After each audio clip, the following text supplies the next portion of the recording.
Bonjour à tous, ici Marie. Je suis ravie de vous retrouver aujourd'hui dans un nouvel épisode de mon podcast Heure Miroir.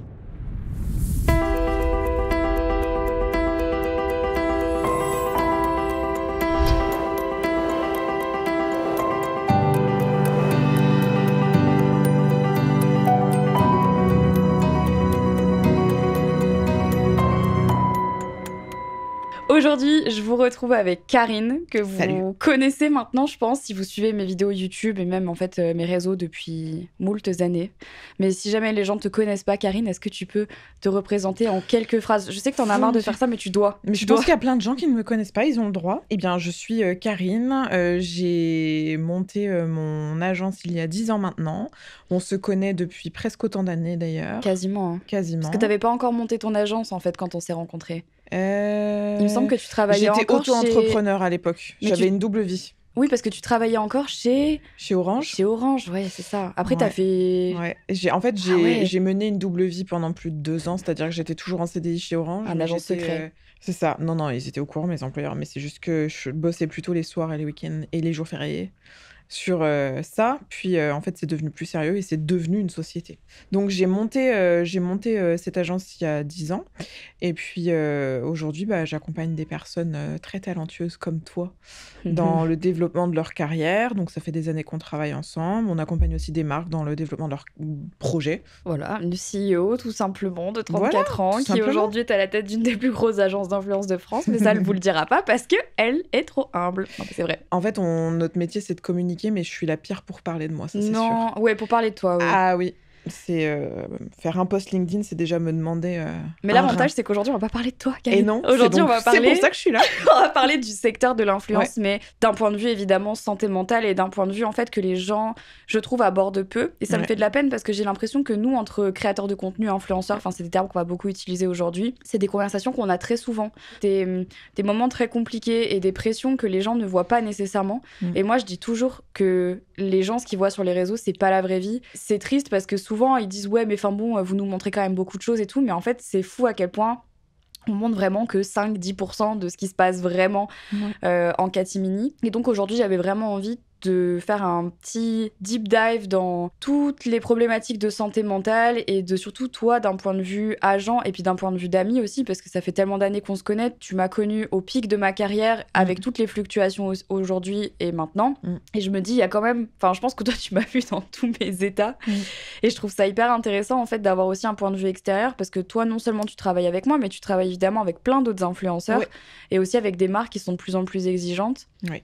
Et je trouve ça aussi super important de casser un peu le mythe parce que moi, j'adore mon métier. Je trouve que j'ai une chance incroyable. Je crois que je suis arrivée aussi au bon moment dans ma carrière. On peut pas dire que l'influence, ça soit un métier très tranquille finalement. Et je n'aimerais pas que des gens idéalisent en fait ce métier qui certes a des aspects positifs hyper... qui se voient, j'ai envie de te dire. Mais à côté de ça, je trouve qu'il y a des forts impacts négatifs sur la santé mentale au global et sur la relation qu'on peut avoir aussi nous-mêmes avec nous-mêmes. Tu vois ce que je veux dire ? Ouais. Après, il faut remettre l'église au milieu du village. Évidemment qu'il y a 1 million de métiers qui sont plus difficiles que les nôtres et que les vôtres. Alors oui, on sauve pas du cancer. Exactement. Évidemment, on sauve pas des gens. Ça, c'est vrai que de toute façon, il faut le redire. Voilà, c'est ça. Et il y a des gens qui se lèvent le matin bien plus tôt que nous tous et qui en chient bien plus que nous et que vous. Mais en fait, c'est juste que ça nous empêche pas pour autant d'avoir le droit de parler de la réalité de ce métier-là. Ouais, moi, tu vois, c'est vrai que c'est souvent quelque chose que les gens disent quand je les vois, tu vois, sur Twitter, aller dire des trucs du style, ouais, ça va, les influenceurs qui se plaignent. Voilà. Mais comme chaque métier, il y a un revers de la médaille. Et donc, c'est vrai qu'aujourd'hui, il y a un aspect de notre métier qui est un peu invisibilisé. Et quand bien même on a un métier que je trouve vraiment génial, il y a quand même des aspects négatifs et il faut pas non plus les minimiser. Parce que c'est à force, en fait, de minimiser ce genre de choses dans n'importe quelle profession, d'ailleurs, qu'en fait, on se rend pas compte des dangers que ça peut avoir aussi sur la santé mentale des gens. C'est parti du fait qu'au début, le métier d'influenceur n'était pas un métier. Pour exemple, quand j'essayais d'expliquer un peu au monde politique, parce que dans le cadre de l'UMIC, il y avait donc la loi qui allait être votée. Donc on s'est retrouvés, nous qui faisions ça depuis des années, à expliquer à des gens qui n'ont jamais compris notre monde ou qui s'y sont pas intéressés avant, ce qu'on fait. Et donc, l'exemple que je prenais, c'est je disais, vous voyez, si vous voulez être boulanger, vous allez suivre une formation pour être boulanger. Si vous voulez être coiffeur, vous allez apprendre à coiffer. Et en fait, créateur de contenu, personne ne suit de formation. En fait, c'est juste que, de fait, on partage ce qu'on aime sur les réseaux et à un moment donné, ça peut arriver que on cumule une énorme audience et qu'on devienne finalement une personnalité publique, que des marques vont solliciter pour travailler, etc. Et donc, de fil en aiguille, ça devient un métier. Mais il n'y a pas de formation pour ça.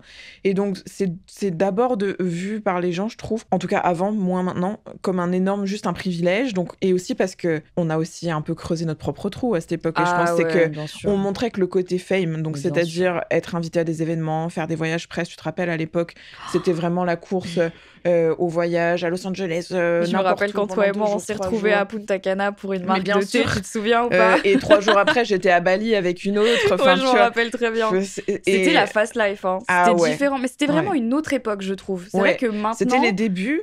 C'était cette phase aussi où à la fois la télé-réalité était en plein boom. Oui, je me souviens très bien. Et où l'influence commençait à devenir un énorme sujet. Donc c'était un peu... Et je pense que les gens ont fait l'amalgame et en vrai, je pense qu'à leur place, j'aurais fait le même.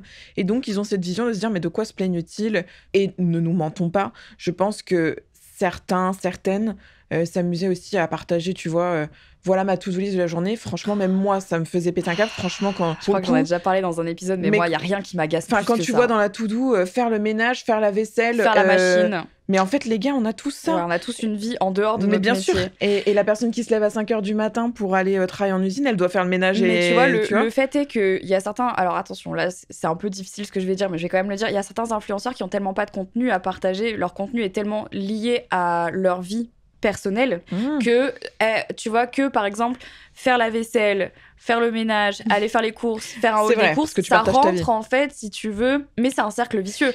Parce que du coup, où est la limite entre ta vie, qui nécessite que tu fasses les courses et que tu fasses à manger, on est bien d'accord, et ton métier où ça consiste à montrer ce genre de choses. Mais c'est là où je pense que l'amalgame a été fait, c'est parce que je pense que la plupart partageaient ces listes en disant j'ai une journée chargée, je travaille beaucoup et voilà tout ce que j'ai à faire. Et en fait, le fait de rapprocher le je travaille beaucoup à faire la vaisselle ou faire la lessive, les gens ne le comprennent pas parce que pour eux, ils doivent quoi qu'ils travailler et faire leur vaisselle et faire la lessive. Et donc, ça a créé ce truc-là. Et donc, le fait, je voyais bien, les gens disaient mais de quoi est-elle fatiguée? Est-il fatigué? Tu vois ça sur Twitter, sur partout. Je parle pas spécifiquement de toi d'ailleurs, mais elle est tout le temps en vacances, etc. Alors les gars, non, un voyage presse, ce n'est pas des vacances. Et c'est plein de contraintes. On peut en parler d'ailleurs, mais c'est vrai que... C'est vrai qu'on n'en parle jamais parce que souvent, effectivement, je vois beaucoup cet amalgame de les influenceurs sont payés à partir à droite, à gauche, mais en fait, c'est vrai qu'ils ont du mal à comprendre que quand on part, c'est vraiment exactement comme un voyage d'affaires. Si par exemple, demain, vous travaillez pour une boîte de consulting et qu'on vous envoie, je sais pas, à Shanghai pour aller faire un truc ou quoi que ce soit. En soi, je pense que vous faites des trucs plus sympas que dans un voyage d'affaires, mais on a des activités fun parce que faut aussi pas oublier que nous, on était là pour vendre du rêve aux gens. L'idée, c'est de glamouriser la marque pour laquelle on part, de la rendre super sympa. Donc évidemment, ils organisent des activités de fou et tout, mais faut pas... Enfin, en tout cas, pour ma part, moi, le soir, quand je rentrais dans ma chambre d'hôtel, je créais du contenu, je faisais mes stories, je faisais mes vlogs, je faisais mes montages, et en fait, j'ai rarement passé du temps pendant les voyages presse, en fait, juste à me détendre. Tu te détends pas, en fait. C'est vrai que les gens n'imaginent pas que vous êtes entre concurrents aussi, quelque part. J'avais même pas pensé à aborder ça, mais oui, on en parlera après, mais oui. Mais tu vois, c'est des concurrents qui sont entre eux, et en fait, c'est vrai que le monde de la création de contenu, et je pense que c'est un des premiers sujets qui fait que mentalement, c'est difficile, c'est que vous êtes en constante comparaison les uns les autres, et surtout que votre réussite professionnelle dépend de votre image. Donc, exemple, et c'est pour ça que l'impact mental est très difficile. Mon exemple, c'est que moi, j'ai monté une boîte, etc. Bon, c'est sûr que si demain je meurs, ça va être un peu compliqué. Alors, en touche de bois, s'il vous plaît. Alors là, qu'est-ce qu'elle dit pas? Non, mais je t'explique pourquoi. Parce que j'ai monté une boîte, je représente des créateurs de contenu, etc., etc. C'est sûr que ma boîte ne dépend pas à 100% de ma personne. J'ai fait monter en compétence des équipes qui ont appris à gérer des choses comme j'ai appris par le début. Et donc maintenant, effectivement, si demain je m'absente, la boîte va pas mourir. Parce que mon métier est pas lié à mon image. Et moi, j'ai toujours d'ailleurs savouré la chance que j'avais, bon, pas là maintenant tout de suite, mais la chance que j'avais de pas avoir à me montrer pour réussir ma vie. Et à l'inverse, vous, c'est toi, Marie Lopez, Enjoy Phoenix, donc ton image, qui fait que t'es ce que t'es et qui fait que t'as un métier, du travail, de l'argent qui rentre, de quoi payer des salariés, etc. Et donc, forcément, vous devenez par essence des cibles puisque vous êtes connu. Donc à partir du moment où vous êtes connu, les gens ont un nom à pointer du doigt quand ça va pas. Et donc instantanément, si demain t'avais un énorme bad buzz, et on l'a vu dans plein de situations, surtout avec tout ce qui s'est passé ces derniers temps, les gens qui se sont fait cancel, etc., c'est instantanément lié à ton image, même si ce n'est pas de ton fait. On peut parler de Jérém Star qui a gagné ses procès d'ailleurs, donc qui a été accusé à tort d'animer un réseau pédophile, enfin bon, je sais plus, voilà. Cata. Bad buzz, Jérém Star, c'est la marque Jérém Star, et donc du coup, tout son business tu a perds été tout impacté. derrière. Exactement. Et même s'il te faut du temps pour revenir, et même si derrière tu gagnes des procès, on sait très bien que, en plus, les médias adorent valoriser le moment du buzz, mais une fois que c'est passé, si c'est pour dire, en fait, c'est vrai qu'on s'était trompé, il n'y a plus personne. Mais en attendant, si Jérém Star ne s'appelait pas Jérém Star, s'il avait une boîte à part de production, peut-être que la boîte de production vivrait toujours. Mais en fait, c'est vrai que l'image Jérém Star et donc tout le business associé à Jérém Star a souffert. C'est un exemple parmi 1 million d'autres exemples. Et donc, forcément, quand vous êtes touché par un bad buzz, en fait, ça vient ébranler toute votre sécurité d'entrepreneur. Et les gens le voient moins, ça. Et donc, on se lève tous le matin, et moi y compris, des fois avec des phases de doute, où on se dit, j'espère que demain, tout ira toujours bien, j'espère que le business sera toujours bon, qu'on pourra toujours payer nos équipes, fonctionner correctement. Ça, c'est ce que vit chaque entrepreneur au quotidien, et vous aussi. Mais on n'a pas ce poids sur les épaules de... Imagine, je fais un faux pas, imagine, je dis un truc comme j'aurais pas dû, je dis quelque chose qui va être mal compris, tout le monde va me tomber dessus, je vais peut-être encore tout perdre. Et ça, les gens ont du mal à l'imaginer, parce qu'ils sont pas dans ce milieu pour l'instant, donc forcément, on le voit moins. Et donc, c'est pour ça que je t'ai vu dans tant d'états différents. Je pense qu'en fait, ils se rendent pas compte de l'hypervigilance dont on est obligé de faire preuve au quotidien sur le contenu qu'on poste, sur... la manière dont on parle, la manière dont on s'habille, la manière dont on présente, est-ce qu'on va s'associer à telle ou telle marque. Et moi, je fais partie de celles qui ont toujours dû vraiment réfléchir à 2 fois avant de parler parce que j'ai fait partie de la première salve et on va pas se le cacher. Je pense que j'ai essuyé les plâtres pour beaucoup d'influenceuses. Et là, je parle vraiment au féminin parce que j'étais une des premières et évidemment, il fallait bien que quelqu'un essaye pour voir ce qui marchait pas. Ça a été très, très dur et moi, je parle beaucoup de tous ces sujets de santé mentale parce que je sais qu'il y a eu, mais toi tu m'as connue pendant cette période-là, il y a vraiment eu un moment de ma carrière où je me suis demandé si tout ce que j'avais mis en place dans ma carrière professionnelle valait le coup personnellement. Est-ce que le coût sacrifice-bénéfice était suffisamment intéressant pour que je continue? Parce que j'avais du mal à me dire que j'allais continuer à me lever le matin, à me filmer et à faire comme si tout allait bien, ce que j'ai fait pendant toute une période, alors qu'en fait, au fond de moi, j'avais envie de mourir, tu vois.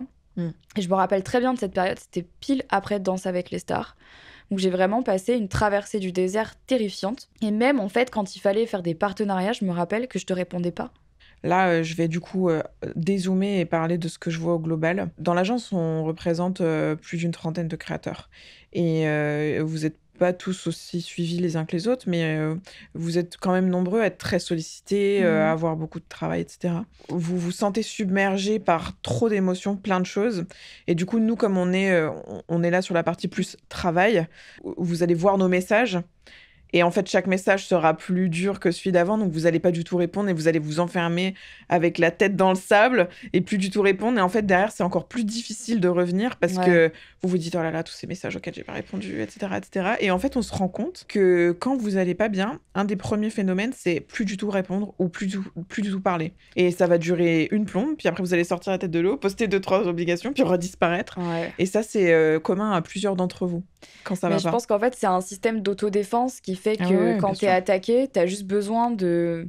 Et c'est ça, en fait, qui est super différent avec nous, c'est que comme quand on t'attaque, on n'attaque pas seulement ton travail, on t'attaque aussi un peu toi. C'est très, très difficile. Moi, c'est un travail que je fais avec ma psy depuis 5 ans, mais c'est terrible, tu vois. Moi, la première fois que je me suis présentée à ma psy, elle me connaissait pas. Et pendant 1 an, on a dû apprendre à faire le travail de 2 personnes différentes. Moi, en thérapie, je fais un travail sur Marie, mais je fais aussi un travail sur Enjoy Phoenix. Et je deviens un peu schizo. Mais c'est vrai. Et un jour, je lui ai dit, et c'était il y a pas si longtemps, je lui ai dit, en fait, Caro, parce qu'elle s'appelle Caro, je lui ai dit, je crois que je dois faire le travail de 2 personnes. Et elle m'a dit, Marie, c'est la phrase que j'attends que tu me dises depuis des années. Et en fait, c'est pour ça que je tiens particulièrement à garder aussi mon pseudo. Tu vois, c'est vrai qu'on a eu cette discussion pendant un temps. J'ai voulu continuer à garder mon pseudo pour vraiment faire une scission entre mon travail et entre qui j'étais. Parce que je trouvais ça important de mettre des barrières. Parce que pendant des années, j'en ai pas mis. Et en fait, tout ce que je me prenais dans la gueule, je le prenais en tant que Marie. Et c'est ça qui me faisait le plus souffrir. Et je pense qu'aujourd'hui, les influenceurs qui souffrent le plus, c'est toute cette nouvelle vague de génération sur TikTok qui, en fait, sont vraiment, tu vois, eux-mêmes et qui ils ont un espèce d'accès à l'intimité qui est le même par lequel tu as commencé finalement. Je sais, mais tu vois, j'ai l'impression que... Je sais pas pourquoi, je pense que c'est parce qu'il y a l'instantanéité du moment de TikTok. Ouais. Ou de Snap, ou tu vois, nous on passait quand même par la case montage, il y avait quand même un truc où c'était un contenu froid, tu vois ce que j'appelle un contenu froid, c'est un truc qui vient plus tard, mais là aujourd'hui avec ces réseaux, en 2 secondes tu peux te faire cancel, en 2 secondes tu peux montrer le truc de trop, et moi c'est ça en fait que je voulais à tout prix évincer le plus possible, c'est pour ça que j'ai gardé mon pseudo, c'est pour ça qu'aujourd'hui j'ai pris de la distance, parce que je me suis rendu compte que dans cette profession tu ne pouvais pas perdurer si tu donnais tout ce que tu étais à 100%, ce qui est vraiment paradoxal parce que tu as aussi des gens qui t'en veulent énormément quand du coup tu n'es pas toi. Tu vois, les gens ils veulent du vrai, ils veulent que tu sois toi, ils veulent que tu montes ta vraie personnalité, que tu mentes pas à la caméra. C'est le paradoxe, je pense. C'est le paradoxe entre le fait que les gens vous suivent parce qu'ils aiment qui vous êtes, mais du coup, puisque vous montrez qui vous êtes, ils vous jugent sur qui vous êtes. Bien sûr. Et, ah oui, mais c'est... et je sais, on a déjà eu 1 million de discussions sur ça, sur le fait que tu montres 100% qui t'es, et puis le lendemain, tu vas avoir des gens qui vont se dire ah bah dis donc, aujourd'hui, elle aurait pu faire ça plutôt que ça. Ah bah dis donc, elle est plus grosse que la veille. Ah bah dis donc, elle est plus mince que la veille. Mais moi, par contre, un truc qui m'a toujours fascinée, et en vrai, je pense que je serais pareil si j'étais à votre place, mais comme je le suis pas, voilà. 1% des commentaires négatifs peut effacer tout le reste. C'est dingue. Et chez toi particulièrement, parce qu'on en a beaucoup parlé. Mais c'est un truc de fou. Je vais me faire comme ça, je vais me faire call out par Karine. Mais non, mais on a vécu tellement de fois des trucs où, genre, t'as un nouveau truc qui sort, ou t'as une co-création, ou ce genre de truc. Et donc, nous, on est forcément au taquet, on regarde les commentaires, que disent les gens et tout. Et nous, bah, on va voir que, je sais pas, t'as peut-être, 10 commentaires qui viennent d'être postés. T'en as 9 qui disent c'est génial, j'ai trop hâte, j'ai commandé, j'ai machin. Puis t'en as un qui dit oh, nul, ou un truc du style. Ouais. Dans la seconde, tu vas nous envoyer ce commentaire et tu vas dire tu vois, j'en étais sûre, etc. Et en fait, ça, et je sais que t'es pas la seule, mais c'est fou à quel point nous humains, on se focalise que sur le mec ou la meuf qui va venir cracher son venin. Et en fait, ça éteint complètement ce que 99% des gens disent de positif. Mais je sais pas pourquoi. C'est-à-dire qu'en fait, j'ai déjà essayé de comprendre. Parce que je pense qu'on a un biais qui fait qu'on a envie de plaire à tout le monde. Oui, je pense. Moi, particulièrement, j'ai toujours été comme ça, ce qui fait que pendant des années, je me suis censurée énormément. Et c'est que maintenant que j'assume... Mais parce que je pense que j'ai vieilli aussi. Maintenant, je vais bientôt avoir 30 ans. Et donc, il y a aussi ce truc où là, j'en ai un peu... C'est pas que j'en ai plus rien à faire, c'est pas vrai. Parce que, bon, on en a toujours quelque chose à faire. Mais pendant des années, j'ai été quelqu'un que les gens voulaient que je sois. Ouais. Parce que je trouvais ça plus facile de m'adapter moi au moule. Mais on a eu des discussions sur ça, parce qu'il y avait des sujets où tu avais envie de dénoncer quelque chose. Enfin, attention, pas des trucs graves, mais des trucs où tu me disais... mais selon toi, je fais quoi? Parce que si je dis ça, eux, ils vont me dire ça. Si je dis ça, d'autres vont me dire ça. Si je dis pas ça, d'autres vont me dire ça. C'était toujours une volonté de s'adapter au fait de vouloir plaire à tout le monde. Mais en fait, à vouloir plaire à tout le monde, tu plais à personne. Bien sûr. Mais, et du coup, en plus de ça, il y a aussi ce moment où tu te censures parce que tu as tellement peur des retombées que du coup, tu ne dis rien. Bon, je pense que là, il y a des exemples qui sont flagrants par rapport à tous les conflits qu'on a pu voir récemment, à toutes les discussions autour de la politique qui ont été compliquées ces derniers temps en France. Ça a été un énorme sujet. Et c'est très, très dur. Et à l'échelle de l'agence, on a même dû le traiter genre au global, carrément faire des réunions entre membres de l'équipe pour savoir quoi vous dire. C'est hyper intéressant. Parce que je suppose que tout le monde te posait la question. Tout le monde t'a demandé comment est-ce qu'on aborde le sujet, qu'est-ce qu'on fait, qu'est-ce que... Parce que, enfin, si je peux te couper, mais moi, ce que je trouve vraiment important, c'est que il faut pas oublier que les influenceurs, les créateurs de contenu, avant tout, on reste des êtres humains. Donc, on a toutes les émotions d'un être humain classique. Ouais. Donc, on a de l'empathie, on a de la peine, on a de la tristesse, on a de la colère. Mais malheureusement, quand bien même notre côté humain aurait envie de crier sur tous les toits ce que l'on pense de ce qui se passe, il y a notre côté créateur de contenu, influenceur, qui nous dit « Hey, si tu fais ça... » il y a une chance sur 2 en fait pour qu'on dise que t'es pas légitime pour le faire. En fait, c'est ça en fait. Ce que j'ai vu de cette phase-là, donc il y avait le conflit israélo-palestinien, on ouvrait TikTok, on ouvrait n'importe quel réseau social, on scrollait, il y avait que des images horribles de familles détruites, etc. Il y a un phénomène qui est arrivé, mais genre d'un coup, je me rappelle, c'était au moment où il y avait aussi le Met Gala et tout. Tout était un peu arrivé en ce moment. Tout est arrivé au même moment. Ouais, c'est vrai. Et en fait, d'un point de vue plus extérieur, alors c'est pas forcément que les créateurs me disaient tous, selon toi, qu'est-ce que je devrais dire. C'est plutôt que parfois, j'avais des équipes qui me remontaient. Tel créateur ne veut plus rien faire parce qu'il a tellement peur de se faire détruire qu'il veut plus rien faire. Donc, à force d'en entendre 1, 2, 3, 4, je me suis dit, attends, il y a un truc, il faut qu'on arrive à le gérer. Moi, ce qui me faisait peur, et je me sentais pas forcément 100% légitime de le dire aux créateurs parce que je suis pas à leur place, mais ce qui me faisait peur en off, c'était que je voyais une vague à la fois de harcèlement, du coup pas ouf, mais à la fois aussi une demande désespérée de la part du public de dire dénoncer ce qui se passe, mais qui en fait, sans que les gens s'en rendent compte, se transformait en harcèlement parce que d'autres s'en sont amusés en disant on va lister tous ceux qui disent rien, on va démolir tous ceux qui disent rien, et donc ensuite on en était dans un comptage de qui a parlé à temps, qui a pas parlé à temps, qui a parlé en premier, qui a pas parlé en premier, et je me rappelle très bien qu'à l'époque, parmi les tout premiers qui voulaient parler, certains se sont dit ce qui se passe me dégoûte, j'aimerais en parler, mais en fait, je vais pas le faire. Je suis personne, je suis créateur de contenu lifestyle. Et donc, au moment où je vais le faire, tout le monde va venir, et en vrai, c'est ce qui s'est passé aussi, faut pas le nier, va venir me dire, mais t'es qui, toi, ferme ta gueule. De toute façon, c'est toujours le très gros paradoxe de notre métier, c'est qu'à la fois, on nous demande de parler, et après, quand on parle, on nous dit qu'on n'est pas légitime. Donc, c'est vrai que nous, on a toujours, et excusez-moi l'expression, on a toujours le cul entre deux chaises à se dire qu'est-ce qu'on fait. Et moi, ce que j'aime pas, c'est le côté manichéen dans toute cette histoire, en fait. Est-ce qu'on est des gens bien, est-ce qu'on est des gens pas bien, tu vois, vite de se faire catégoriser comme ça, alors qu'en fait, je trouve qu'en fait, il y a un côté très malsain et qui, moi, m'a énormément pesé sur le moral. Et d'ailleurs, sur tout le monde, franchement, ça a été une phase où les gens, nous, on n'arrivait pas forcément à trouver les mots tout de suite, mais j'étais juste consciente d'une chose, c'est que je sais que, tu vois, si on extrapole, et surtout dans une guerre, il n'y a jamais une pure vérité. Bien sûr que non. Et le problème, c'est qu'on avait un phénomène plutôt massif dans une direction, une vague de boycott général, et c'était devenu tellement presque un mouvement à suivre. Et là-dessus, on peut aussi interroger la responsabilité des réseaux sociaux par rapport à ça, parce que quand tu vois qu'à un moment donné, le entre guillemets harcèlement des communautés à parler d'un sujet est devenu une trend. C'est-à-dire que les réseaux, les algorithmes poussaient le fait d'aller harceler, donner des listes, dénoncer des gens. Ça allait faire donc plus de vues, donc potentiellement plus d'argent en plus. Bien sûr, oui, parce qu'il ne faut pas oublier qu'il y a quand même des gens qui se sont fait de l'argent sur tout ça. Tout à fait. Hein, je pense que... Et moi, en off, je voyais, donc j'avais, et comme c'était le cas pour toi d'ailleurs, des créateurs de contenu qui m'ont dit... on m'a contacté en privé, on m'a dit qu'il y avait des gens qui étaient désespérés, qui avaient besoin d'argent pour une cagnotte, donc je vais le faire, j'ai déjà donné, mais est-ce qu'il faut que je partage plutôt comme ci, comme ça, etc. Et donc, je disais, les gars, faites ce que vous voulez, mais moi, le risque que je vois à ça, c'est que vous ne pouvez même pas vérifier qui est derrière la cagnotte. Non, c'est ça le problème. Mais on était dans une telle frénésie où chaque personne, c'était vraiment, il faut se remettre dans le contexte, chaque personne qui n'avait pas encore partagé une cagnotte était dénoncée sur les réseaux sociaux. Non, mais il y avait des messages qui buzzaient sur Twitter du style « J'ai écrit à tel créateur pour qu'il soutienne avec la cagnotte, il a toujours pas répondu, retweeté en masse, dénoncez-le, etc. » Et donc j'ai vu, et là je parle de quelqu'un que je nommerai pas, mais qui du coup a partagé... la cagnotte en donnant plusieurs milliers d'euros dans la cagnotte pour pas qu'on dise en plus tu partages une cagnotte mais tu donnes pas. Donc qui donne plusieurs milliers d'euros d'abord sans rien demander et qui ensuite partage la cagnotte parce qu'on lui a demandé de la partager.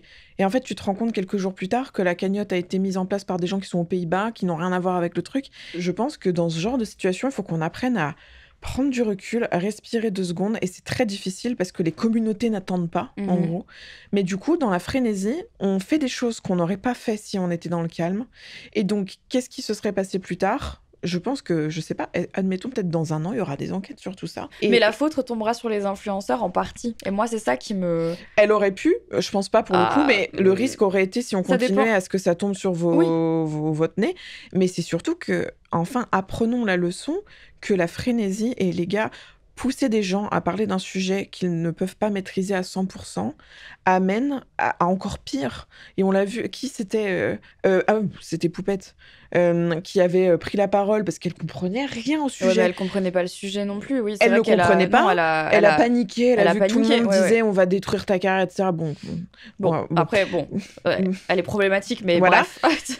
panique. Donc, mais en fait, c'est un bon exemple parce que c'est la caricature de la situation. C'est-à-dire Ah oui, bien panique. sûr. Et du coup, on la voit prendre son téléphone et dire non, non, mais moi, je suis à fond pour vous. Ouais. D'ailleurs, je ne travaille pas avec des juifs. Elle a dit je travaille pas avec des juifs. Ouais, Mais ouais. enfin, Elle a paniqué, parce hein. qu'elle ne maîtrise pas. Non. Et apprenons que pressuriser les gens, harceler les gens pour obtenir quelque chose ne mène pas forcément à grand-chose. Aujourd'hui, la leçon, elle est que on a menacé tout le monde, les gens ont diffusé moult informations parfois erronées sans avoir le pouvoir de Bien vérifier sûr. que l'information était bonne et maintenant plus personne ne parle de ça. Encore une fois, c'est toujours un phénomène, un Oui, torrent mais tu qui vois, ensuite ce que je s'éteint. trouve fou, et ça c'est un point sur lequel je voulais aussi insister dans cet épisode. Tu sais, on a souvent eu cette conversation en disant ça passe, tout passe. Tout passe, Tout mais quand passe. on est Les dedans, on dit que ça passera jamais. Alors, déjà, quand on Ouais. est dans un shitstorm, hein, dans Oh. un bad buzz, dans un moment comme ça où on se sent tiré de tous les côtés et qu'on C'est se la dit on fin va du jamais monde. s'en sortir, franchement, c'est la fin du monde. C'est un petit peu comme quand je parlais de mon harcèlement quand j'étais plus jeune. J'ai vécu le harcèlement alors que Facebook existait déjà. Donc, non seulement je l'avais à l'école, mais je l'avais aussi en rentrant à la maison. Mais aujourd'hui, nos téléphones, regarde, ils sont là, on les a avec nous tout le temps. En fait, en 4 secondes, on peut recevoir des insultes, en 4 secondes, on peut recevoir des messages. Et ça, qu'on soit influenceur ou qu'on ne soit pas influenceur d'ailleurs, j'ai envie de te dire, là, Ouais. on a un accès constant, une surstimulation, bref, ça c'est encore un autre sujet, mais le fait est qu'on est tout le temps harcelé quand on est influenceur, de positif et de négatif. Mais quand on a des énormes bad buzz, même si on est d'accord, ça finit toujours par passer, et c'est la leçon qu'on doit retenir, c'est que quand bien même il y a des moments difficiles, moi des bad buzz j'en ai eu, mon Dieu combien j'en ai eu, je saurais même pas te dire, ça passe. Mais par contre, là où pour moi c'est vraiment important de pointer du doigt, c'est de dire que même si ça passe, ça laisse des traces. Il y a des influenceurs qui n'ont jamais eu de bad buzz de leur vie, et je pense qu'ils n'ont pas du tout la même approche aujourd'hui dans le contenu qu'ils produisent, comparé à ceux qui en ont eu énormément, et qui aujourd'hui sont, comme moi, toujours dans une hypervigilance, toujours à faire attention, toujours à devoir réfléchir à 2 fois avant de poster un contenu. Qu'est-ce que je vais faire? Comment je vais le dire? De quelle manière? Et en fait, cette pression constante, moi j'ai l'impression, quand je vais faire quelque chose, que j'ai 10 000 personnes qui me parlent dans ma tête en même temps, en me disant, tu vois, par exemple, même pour le podcast aujourd'hui, est-ce que la lumière est bien? Est-ce que le nom est ok? Est-ce qu'on va pas dire que j'ai copié quelque chose? Est-ce que mon outfit est bien? Est-ce qu'on va pas dire que je suis grosse? Est-ce qu'on va pas dire que si? En fait, c'est une pression constante, des questionnements constants qu'on se pose. Alors ça, je dirais que les influenceurs, c'est le cas, en tout cas pour ma part. Mais évidemment aussi, tout ce qui est chef d'entreprise, on le sait, on se sait, c'est aussi le cas. Mais chez les influenceurs, je trouve vraiment que... Tous ceux qui font un métier d'image, en fait. Tous ceux qui font un métier d'image. Et je trouve ça épuisant. Ouais. C'est fou, c'est épuisant. Et en parallèle de ça, t'es quand même obligé d'avoir cette pression, et là on peut en parler, de poster constamment du contenu pour satisfaire les statistiques, parce que les plateformes nous le demandent, parce qu'on a tendance à croire, et à juste titre d'ailleurs, que moins on poste, moins on est vu, et c'est vrai, et moins nos stats sont bonnes. Donc en fait, on doit toujours nager à contre-courant, de se dire que même si c'est difficile, et même si des fois on a envie de se cacher la tête dans le sable parce qu'on n'en peut plus, on est quand même obligé de produire, quand même obligé de faire comme si ça allait, parce que les gens attendent ça de nous. Ouais, parce qu'au final, on est leur petit moment de bonheur ou de réflexion dans la journée, et qu'en fait, on a, j'ai l'impression, cette responsabilité et ce devoir de divertir les gens d'une manière ou d'une autre, même si nous, on va pas bien, tu vois. Mon point de vue, c'est que vous n'avez pas le devoir de faire ça.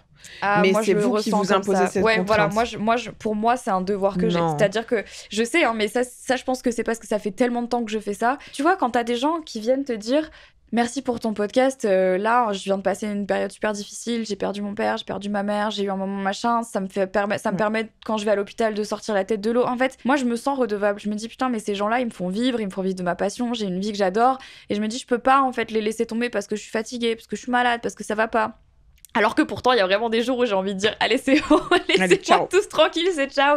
Mais tu vois, pour moi, c'est un devoir. Peut-être que vous ressentez aussi cette notion de devoir parce que, comme je le dis, et c'est moins facile à percevoir, vous êtes des entreprises. Et dans ton cas particulièrement, non seulement tu es une entreprise qui, en plus, grâce à ce que tu fais toi sur les réseaux aujourd'hui, en finance d'autres, parce que tu as monté d'autres entreprises. Oui, bien sûr. Et donc, vous avez aussi cette... Même si vous vous en rendez moins compte parce que vous faites peut-être pas un travail de bureau, mais plutôt un travail de création, et ben en fait, malgré tout, dans votre tête va vous venir le rappel à la responsabilité envers les gens qui comptent sur vous pour vivre, vos salariés, où, en fait, dire je me sens pas bien, je poste rien cette semaine, et puis tant pis si en fait je perds mes contrats ou machin, Oui, je ça a pense un que impact mon derrière. cas est sûrement différent par rapport à d'autres Bah, disons influenceurs qu'il qui est travaillent tout exacerbé. seuls. Oui. Donc, et toi, t'es, je pense, une de celles qui ressent le plus, en tout cas dans mon entourage professionnel, qui ressent le plus cette pression-là. Mais c'est parce que t'es pas non plus dans toutes celles que je connais, celle qui a le moins d'entreprises à gérer à côté, tu vois. Ouais. C'est involontaire, mais un sentiment complètement normal de se dire, mais en fait, j'ai beaucoup de responsabilités sur mes épaules, j'ai des gens qui comptent sur moi dans la vie en tant qu'abonné, mais des gens qui comptent sur moi dans le travail. Ah bah non, mais Tu c'est sûr, emploies hein. des gens, et donc si demain t'arrêtes, ben en fait tu mets d'autres gens dans la merde. Quand on est fatigué, on a bien envie de se dire allez, j'arrête tout, je prends un mois, je fais plus rien, etc. On sait très bien que ça a un impact. Bien sûr. Et je pense que c'est ça qui te pèse aussi beaucoup sur les épaules. Donc en fait, tu dois à la fois gérer ton image, parce que ton image et ta réputation font ton entreprise, et ensuite ton mental. Et ça, c'est la concurrence, les changements, tout ça. Mais C'est dur. c'est là où des fois je trouve que les réseaux sociaux font mal leur travail. Moi, je trouve ça trop triste qu'aujourd'hui on n'ait pas de soutien de la part des plateformes, ou en tout cas de prévention. Alors tu vois, c'est vrai que maintenant je vois qu'il y a du contrôle parental sur TikTok. Oui. Oui, alors bon, voilà, ce genre de choses. Mais il n'y a pas il y a pas de vraie prévention quant à l'impact que ça peut avoir sur ta santé mentale et sur ton bien-être de manière générale, Ouais. que de commencer à poster sur les réseaux. Nous, l'avantage qu'on a eu, entre guillemets, c'est que quand bien même on connaissait pas le milieu, on a grandi avec les réseaux. Donc on s'est entraîné nous-mêmes. Mais quand je vois aujourd'hui à quel point un TikTok peut devenir viral dans le monde entier en l'espace d'une heure, est-ce que derrière, il n'y a pas une responsabilité, par exemple, de la part de TikTok, je sais pas moi, de filtrer certains commentaires, de fournir une aide, de proposer une aide psychologique. C'est pas aussi de la responsabilité des plateformes? Est-ce que aussi peut-être les agences, hein, comme Point d'orgue, auraient pas, tu vois, peut-être tout intérêt à créer, alors je dirais pas une cellule de crise, mais tu vois, d'avoir un accès à un psychologue ou ce genre de choses, parce que ils le font maintenant pour les émissions de télé-réalité. Et ben en fait, on le pousse via l'UMIC. C'est vrai. Ah bah oui, c'est vrai. Oui, oui. Donc, alors nous, en tant qu'agence, c'est pas forcément notre métier à part entière de le faire, mais c'est vrai que c'est un problème qui a été remonté beaucoup. Donc, l'UMIC, pour ceux qui savent pas, c'est un peu le syndicat des métiers de l'influence. Donc, ça représente des créateurs de contenu et des agences, des agents, etc. Et donc, le but, c'est en fait de contribuer à ce que le secteur aille un peu mieux, à la fois, enfin, qu'on reste exemplaire sur la manière dont on travaille, la manière dont on s'adresse aux audiences, mais aussi pour protéger les créateurs de contenu. Et un des sujets qui est beaucoup remonté, c'était la santé mentale, le harcèlement, le cyberharcèlement, la misogynie sur les réseaux sociaux, et ce problème de gestion de santé mentale face à ce que c'est que de faire ce métier-là. Et donc, du coup, la fédération regroupe plein d'agences qui, du coup, cotisent, et donc ces fonds-là nous permettent de mettre en place des cellules, etc. Il va y avoir tu vois, le fait de pouvoir appeler un numéro quand ça va pas, et pour pouvoir parler de ça. Et donc là, du coup, tu parles à des spécialistes, Oui, pas à parce des qu'en plus, agents. c'est vrai que moi, j'ai la chance, en gros, de t'avoir parce qu'on est amis. Et donc, au-delà d'être mon ami, t'es aussi mon agent. Donc, c'est vrai qu'on a beaucoup ces discussions et que moi, quand j'ai un doute, je peux t'appeler toi. Ouais. Mais il y a beaucoup de Et créateurs je de suis pas psy. contenu. Et t'es pas psy. Mais il y a beaucoup de créateurs de contenu qui sont isolés, qui sont pas en agence, qui ont pas des gens autour d'eux pour les aider et qui, parfois, peuvent se sentir complètement submergés par ce qu'ils vivent, tu vois. On n'a jamais eu de statistiques officielles, mais je pense que l'immense majorité, peut-être 90-95% des 150 000 créateurs de contenu en France n'ont pas d'agent. Non. Ils sont tout seuls, ils ont peut-être je sais pas moi, des parents, des frères et sœurs qui Et regardent encore, le phénomène de loin et qui se disent là, c'est mais qu'est-ce que c'est que dans ce le truc? meilleur des cas, ils ont Voilà. des proches qui les aident. Et c'est Non, je disais justement qu'ils ont des proches qui se disent mais qu'est-ce Ah, que bah, c'est t'as que ce les deux. machin, et Ouais. puis qui comprennent pas, et Ouais. puis voilà, et c'est du coup pas auprès de peut-être ton père boomer que tu vas pouvoir dire ouais, j'ai la pression, enfin Qui, lui, va pas forcément comprendre ce que il tu va se fais dire non mais plus. en même temps arrête de montrer ton cul sur les réseaux, enfin bon, tu vois, C'est c'est un vraiment peu ça. ça. C'est vraiment Donc ils ça. comprennent pas, mais non, c'est plutôt ils ont personne à qui demander de l'aide, et donc la fédération a un peu ce rôle-là, c'est de pouvoir se dire t'as une place où tu peux demander de l'aide et te dire bah voilà, moi je suis solo, est-ce que je peux appeler un numéro si ça va pas, est-ce que je peux m'adresser à quelqu'un pour comprendre. Les agences en tant que telles, franchement, si c'était un phénomène qui était ultra répété, peut-être que j'aurais mis ça en place par moi-même, mais en vrai c'est vrai que je suis pas psy, c'est pas trop mon métier, donc je préfère m'associer à des gens qui savent faire. C'est un métier, quoi. Mais en fait, c'est juste que moi, plus je vois le temps passer, parce que ça va faire 12 ans que je fais ça, plus je vieillis, plus j'ai peur pour les nouvelles générations d'influenceurs qui arrivent. Ouais. Et je pense que ça, c'est un peu mon côté, peut-être un début de côté maternel, parce que j'ai tellement tout vécu que quand je vois en fait maintenant les jeunes, tu vois, qui se lancent sur TikTok avec des rêves plein la tête, hein, clairement, en ayant grandi, parce que nous, on n'a pas vraiment grandi avec des youtubeurs, des influenceurs, parce qu'on était ces mêmes youtubeurs. Il y en avait très peu à mon époque. Mais tu vois, quand je vois les générations de mes frères qui ont 19 et 16 ans, 17 ans, je sais plus quel âge ils ont, bref, et qui, eux, ont grandi avec des influenceurs, TikTok, Instagram, YouTube. Je me dis, mais cette génération-là qui se dit, mais en fait, je vois une perspective d'avenir dans ce milieu, sans réaliser qu'en fait, ce n'est que 150 000 personnes en France qui font ça. Et encore, sur ces 150 000 créateurs de contenu officiel, beaucoup n'en vivent pas complètement, tu vois. Ouais, c'est 85% ou 80% de ces 150 000 qui gagnent pas plus de 5 000 euros par an.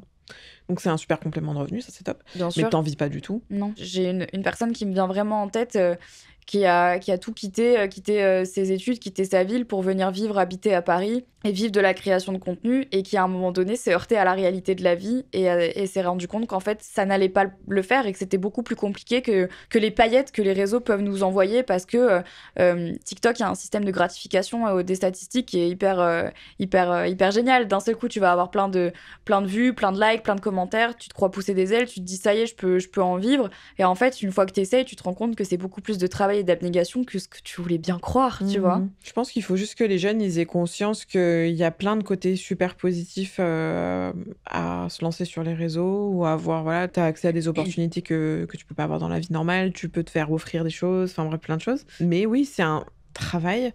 Ça, montrer son image veut dire qu'on prend des risques par rapport à sa personne, et que du coup, on peut être exposé sur les réseaux. Tout ce qu'on poste sur Internet ne disparaît pas. Non, mais sans parler en plus des risques physiques. Regarde, on voit avec Inoxtag qui s'est fait cambrioler 3 fois ces dernières... Oui, bon, si tu veux, c'est une minorité puisqu'il est au summum, on va dire, de l'échelle des créateurs. Mais c'est clair. TikTok, par exemple, a ce site génial que n'importe qui peut finir par vivre de sa passion, et à ceci de dangereux que, puisque n'importe qui peut finir par vivre de sa passion, sur le coup, on est persuadé que ce qu'on poste ne va être vu par personne. Donc, on va filmer son jardin, son entrée, sa porte, machin, et sans jamais se rendre compte qu'en fait, ça se trouve, dans 6 mois, il y a 15 000 personnes qui vont te suivre ou autres, et qui vont se dire « Ah, ok, j'ai compris où il habite, où elle habite », et puis voilà. Et qui s'exposent en fait à des choses qu'ils anticipent pas. Ou alors, tu as aussi, tu sais, d'autres phénomènes dans le monde du travail, où tu as en fait des gens qui... Or, combien de fois je t'en ai pas envoyé des trucs comme ça? Oui. De gens qui travaillent dans des agences et qui vont aller dire du style ah, j'ai travaillé avec tel influenceur, c'était catastrophique et tout, et qui derrière se rendent pas compte qu'en fait. Mais même en dehors du monde de l'influence. Mais c'est fou. Oui, mais c'est le premier exemple qui me vient en tête. Un des trucs, je me dis waouh, ils se rendent pas compte. C'est que tu sais, t'as des gens qui vont se dire ah bah tiens, je vais faire un peu comme tout le monde, je vais prendre mon téléphone et puis je vais poster ma dernière réunion avec mon boss et comment je me suis fait virer, ou comment on m'a mal parlé à une réunion, qui se rendent pas compte que du jour au lendemain, le truc peut faire 5-6 millions de vues, qui peuvent perdre leur emploi comme ça. Et en fait, on se rend juste pas compte parce que ça nous échappe, et que quand on poste sur un réseau comme TikTok, c'est pas juste ton cercle de 15 amis qui va le regarder, c'est potentiellement des millions de personnes. Et ça induit ce phénomène-là. Après, ceux qui veulent vraiment en vivre, je sais pas, je pense que les conseils sont toujours les mêmes. C'est qu'il vaut mieux perdurer dans le temps, enfin, se sécuriser un avenir, faire des études, faire son job, et à côté partager sa passion. Et tant mieux pour vous si tu vois ton audience grandir, se consolide, si les marques ont envie de te faire confiance, et si tu vois que au fur et à mesure, tu arrives à générer un minimum de revenus, te dégager de quoi pouvoir te payer un salaire. Alors oui, pourquoi pas, envisage de stopper ce que tu faisais avant et de te lancer plein temps là-dedans. Mais ne faites pas l'erreur, comme tu donnais l'exemple tout à l'heure, de se dire « Je sens que c'est un truc pour moi, je vais tout quitter, je vais partir à Paris, je vais arrêter mes études et je vais essayer de tout faire », parce qu'il faut se baser sur un recul. Enfin, il faut avoir du recul, disons, pour te dire que tu peux en vivre ou pas. Tu peux pas décider demain, je serai connue et je vais en faire ma vie. Les plateformes, elles ont ça de compliqué, dans le sens où elles te donnent beaucoup, mais elles peuvent aussi très vite te prendre. Et c'est ça, moi, qui me fait vraiment super peur. Et je l'ai vu ces 10 dernières années, où il y a eu une progression extrêmement rapide. D'où ma question.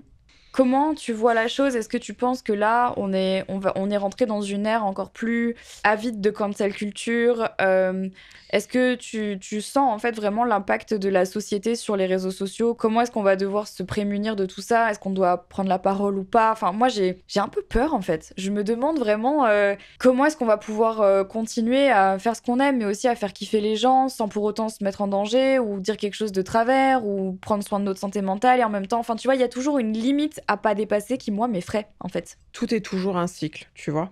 Et quand il y a 5-10 ans en arrière, tout était, full spontané, je filme ma journée telle qu'elle est, je partage tout ce que je vis sur Snapchat, tu vois? C'était ce truc très, hyper proximité, que les gens adoraient, et cetera et cetera. Puis, on a vu un autre cycle naître où les gens commençaient à adorer le fait que des créateurs de contenu font des contenus super léchés, super réfléchis, des shootings plutôt que des photos un peu spontanées dans la rue, des stories, plutôt, inspirationnelles, Ouais. artistiques, plutôt que montrer ta soupe, du midi. Ah bon? Voilà.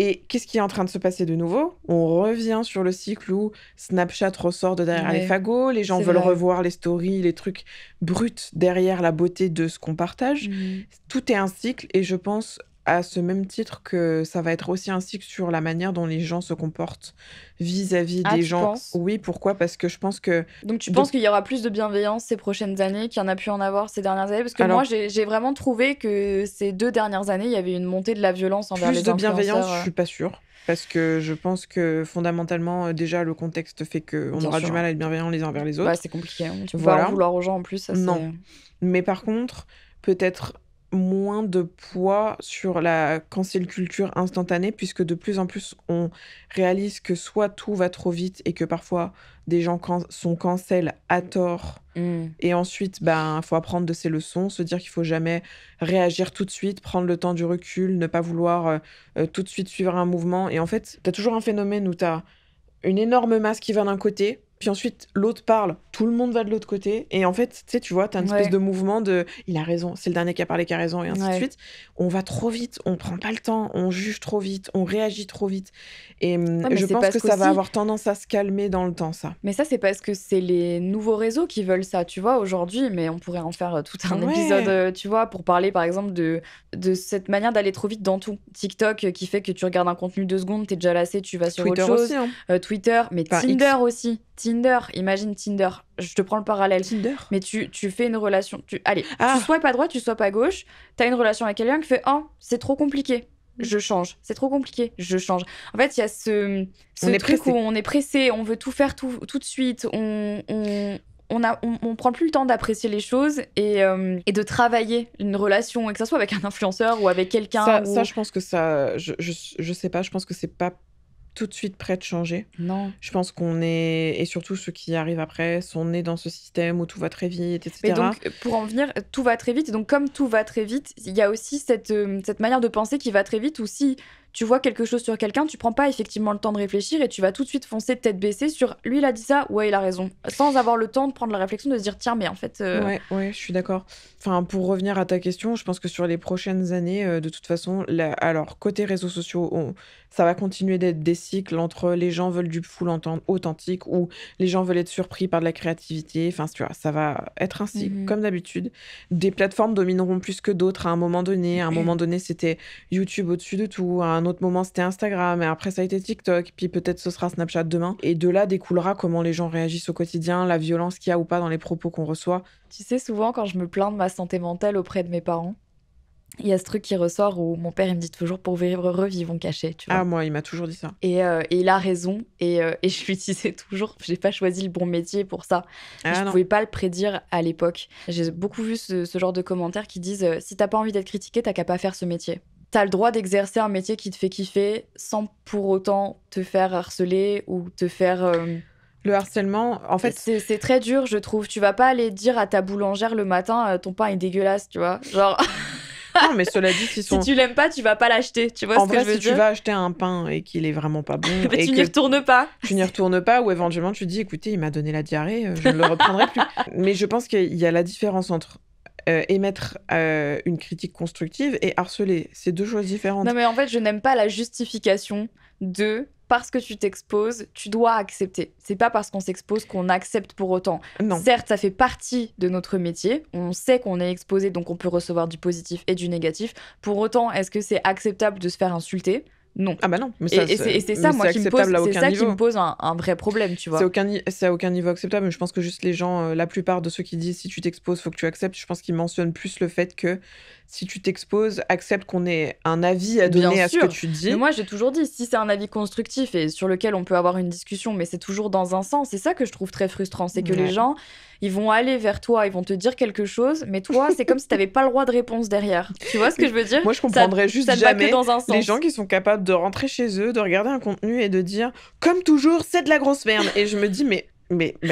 Moi, tu sais, ce qui me fascine, c'est les gens qui aiment pas quelqu'un et qui mais regardent pourquoi tout tu leur suis la contenu. personne si t'aimes Moi, je suis pas fascinée. Et je pense qu'en fait, au fond, il y a un côté très fan. Ça, je pense que c'est encore un sujet totalement... je pense plutôt, non ? Je sais pas, parce que moi, je pense que profondément, la barrière est très fine entre l'amour et la haine.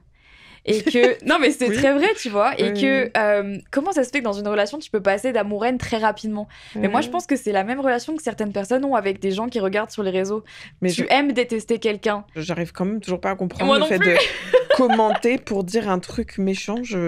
Mais après... Mais non. Mais moi, ça me fascine. L'humain est bien complexe. Oui, c'est mais vrai. Ce qui changera pas, effectivement, c'est que à partir du moment où on comprend qu'on peut pas plaire à tout le monde, on va beaucoup mieux que si on veut désespérément n'avoir que du positif. Et franchement, même à mon échelle, je l'ai vécu. Pas du tout par rapport à mon image en tant que personne, mais je me rappelle au début de l'agence, il s'avère que je n'avais que des retours incroyables de plein de gens. La valeur de mon travail tient au fait que pour l'instant, j'ai un sans faute. Voilà. 100% des gens disent que c'est génial. Et dès que j'ai entendu la première éventuelle critique. Alors, ça peut venir d'un concurrent, ou peu importe. Ou alors, juste parce qu'on n'est pas parfait, en fait. Donc, tout n'est pas parfait. Voilà. Donc, tu peux avoir un moment quelqu'un qui dit « ça, j'aime pas. Ça me va plus. » Peu importe. Oh là là, mais comme ça m'avait dévasté, je me disais « ça y est, j'ai perdu tous mes points de vie. » Et c'est la même chose que quand moi, je reçois un commentaire négatif sur les 30 positifs que je reçois, tu vois. C'est exactement la même chose. Et bon, j'ai appris à m'en détacher. Mais c'est vrai que la toute première fois, je me disais « oh non, j'y crois pas. Cette page blanche si immaculée a une première tâche. J'ai raté ma vie. » Et tout déchiré, c'est mort. Oui, parce que je me disais, c'était si parfait, tout le monde me disait. Mais en fait, non, il y aura toujours des gens pour adorer ta vision du monde, d'autres pour dire qu'ils sont pas d'accord, d'autres pour te critiquer gratuitement, d'autres pour, à tort ou à raison, donner un avis sur ce que tu fais. Et en fait, bah oui, la meilleure manière de vivre avec ça, c'est de se dire, bah écoute, moi, en tout cas, je suis alignée avec les choix que je fais, les choix que je ne fais pas, les décisions que je prends. Et donc, du coup, la critique m'affecte beaucoup moins à partir du moment où je sais que je fais les choses en âme et conscience et que je suis alignée avec ce que je fais. Du coup, quand on vient me critiquer, je peux facilement répondre. Ça vaut pour tout. Voilà. À partir du moment où vous êtes aligné avec vos valeurs, si on vient vous critiquer, bon, soit vous avez la flemme de répondre et voilà, soit vous pouvez répondre en disant mais en fait, moi, mon choix, c'est ça parce que ça, et en fait, ça ne vous atteint pas parce que c'est vos convictions. Et bien, dans le boulot, c'est exactement pareil. Et c'est la seule chose qui m'a aidée, tu vois. Et même au quotidien, quand on entreprend, quand on a des équipes, des fois, je vais prendre des décisions qui...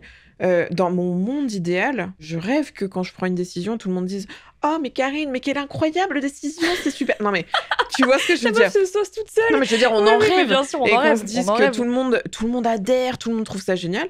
Dans la vraie vie, ça n'existe pas. Et plus tu grandis, moins c'est possible, puisque tu vas avoir des gens qui vont pas être en phase avec ta décision et qui vont émettre une critique. Avant, ça me dévastait. Je me disais, mon Dieu, mais j'ai pas contenté tout le monde. Mais ceci étant, t'as raison sur l'influence. En tout cas, moi, j'ai vraiment vu la différence quand on me critique sur un contenu qui m'est profondément cher et qui, je le sais, et ça te touche pas, du coup. Ça me touche pas. Non. Quand les gens viennent me critiquer sur mes enquêtes paranormales, ça ne me fait rien. Parce que mes valeurs sont tellement... Enfin, parce que ce que je fais est tellement aligné avec ce que j'aime profondément. Alors que ça me dérangeait beaucoup plus quand effectivement c'était des contenus sur lesquels j'étais pas vraiment sûre, tu vois, que je faisais un peu les contenus pour suivre les trends, etc. Exactement. Si t'as moins confiance en toi, à partir du moment où il y a une critique qui est émise, elle touche à un petit truc de vrai, donc ça révèle toute ton angoisse et tu surréagis. Pareil, du coup, dans mon cas, avec des équipes, où du coup, des fois, je suis pas très sûre d'une décision. Et quand je vois que ça réagit mal, là, je le prends fois 1000 et je me dis... Parce qu'en fait, ça vient toucher une insécurité. J'étais pas tout à fait sûre de ce que j'allais dire et je me prends une vague. Mais maintenant, c'est vrai que je me rends maintenant compte que si je suis convaincue de pourquoi je prends une décision, au pire, s'il y a quelques personnes qui sont pas en phase, j'ai tout le temps du monde pour en parler avec elles et leur expliquer pourquoi. Et je sais que ça va pas m'ébranler, quoi, si tu Plus veux. que ça, ouais. Non, non, non. Et donc, je pense en fait que ça peut se transposer complètement. Si certains influenceurs nous écoutent, Ouais, soyez créateurs de alignés avec contenu. ce que vous Oui, il faut être faites. aligné. Et à partir de là, normalement, les commentaires devraient moins vous atteindre. Mm. Si vous avez l'impression de jouer un rôle, de pas être la personne que vous êtes vraiment parce que vous espérez plaire à tout le monde, là, ça vous flingue. Parce que comme vous faites les choses pour espérer plaire à tout le monde, la première critique va montrer l'échec de votre tentative. On dirait que Et tu es en donc train de va parler vous de moi. effondrer. C'est Non, marrant. mais Non, mais c'est et vrai. c'est la Je vérité. me sens totalement en phase avec ce que tu dis parce que j'ai eu les deux prismes, en fait. Mm.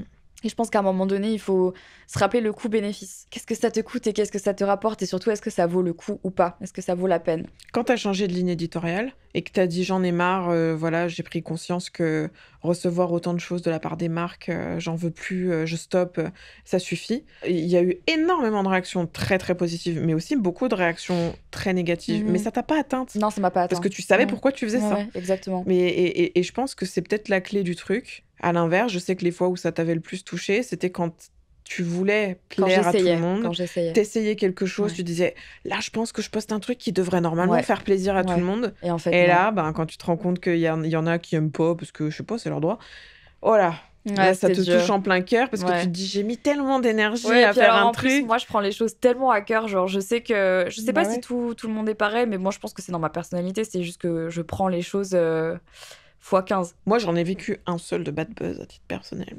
C'était Oh pour le Mickey. Ah, je m'en rappelle.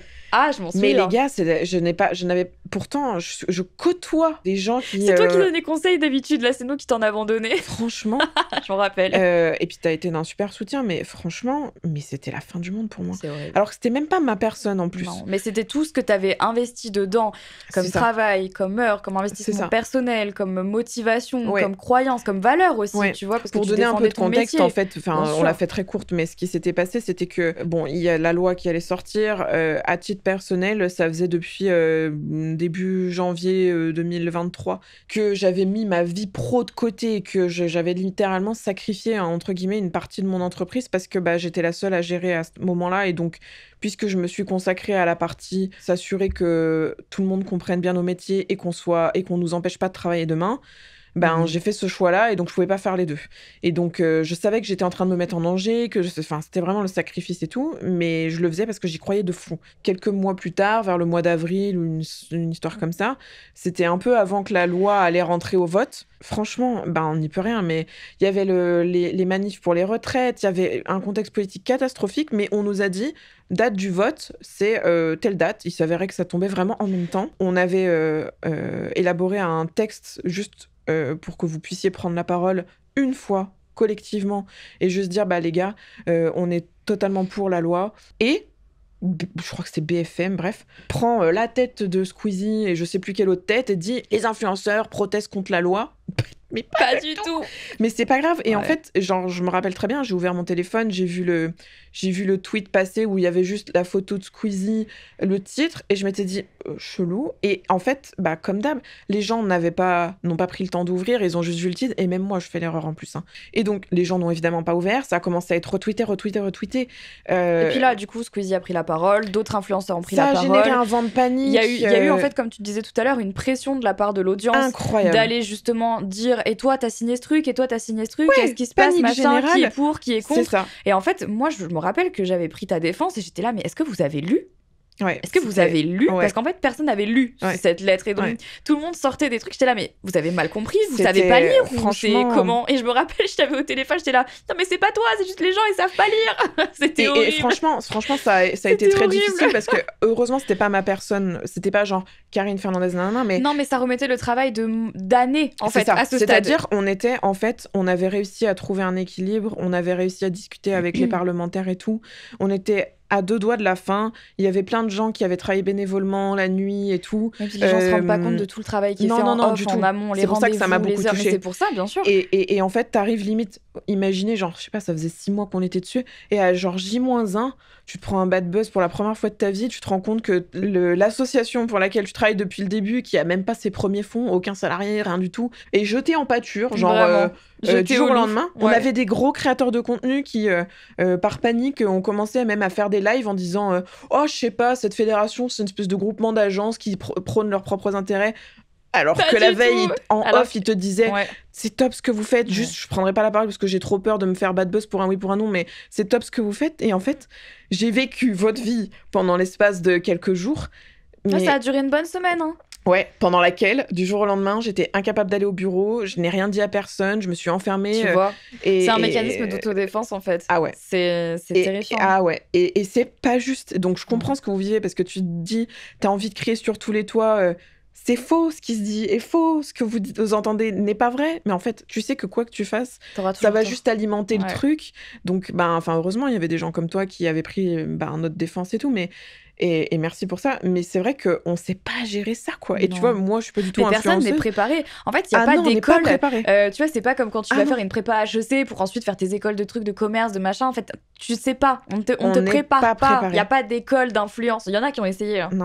Il y en a qui ont essayé de faire des Ah écoles ouais. d'influenceurs. Ne faites pas ces formations. Mais je veux dire, il y en a qui ont essayé, mais ça n'existe pas.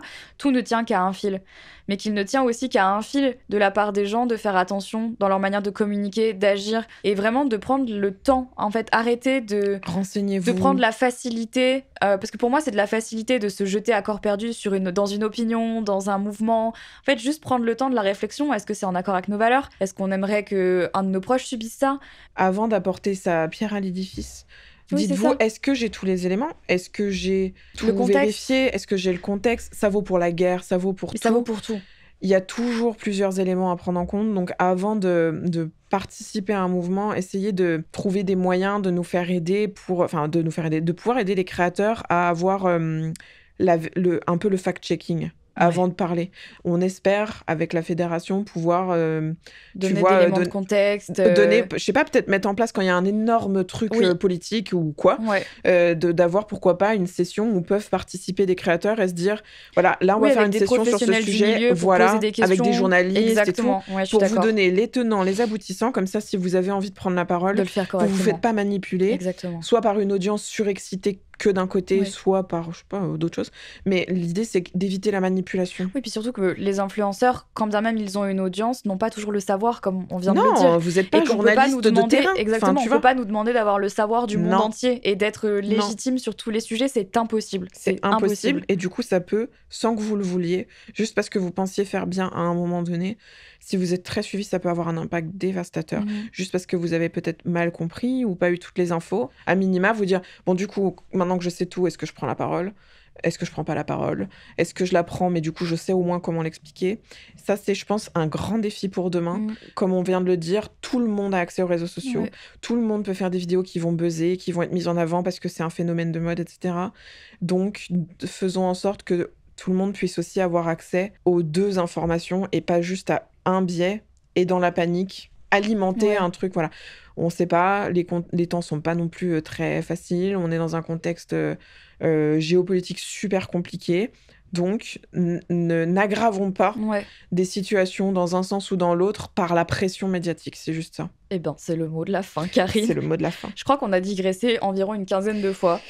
Ouais, Mais bon, en même temps, c'était un peu sûr. Mais c'était très intéressant. Oui. N'hésitez pas à nous dire ce que vous en avez pensé de cet épisode qui, je le trouve, était vraiment passionnant. Et c'est vrai qu'à chaque fois qu'on a l'occasion de parler ensemble sur des conférences, etc., les gens nous disent toujours « mais j'aurais trop aimé parler avec vous pendant des heures !» Bon, là, on a fait un petit duo. Je pense qu'on aurait pu en parler encore longtemps. Mais merci de m'avoir accompagné dans cet épisode qui, je pense, était hyper important pour donner plus de contexte sur l'influence actuellement, là, en 2025, à l'heure à laquelle on parle. En tout cas, si cet épisode vous a plu, n'hésitez pas à mettre 5 étoiles sur Spotify. Merci à vous d'avoir regardé cette vidéo. Si vous nous regardez aussi sur YouTube, prenez soin de vous. Prends soin de toi, Karine. Prends soin de toi, Marie. Voilà, c'est très important. Prenez soin de vous.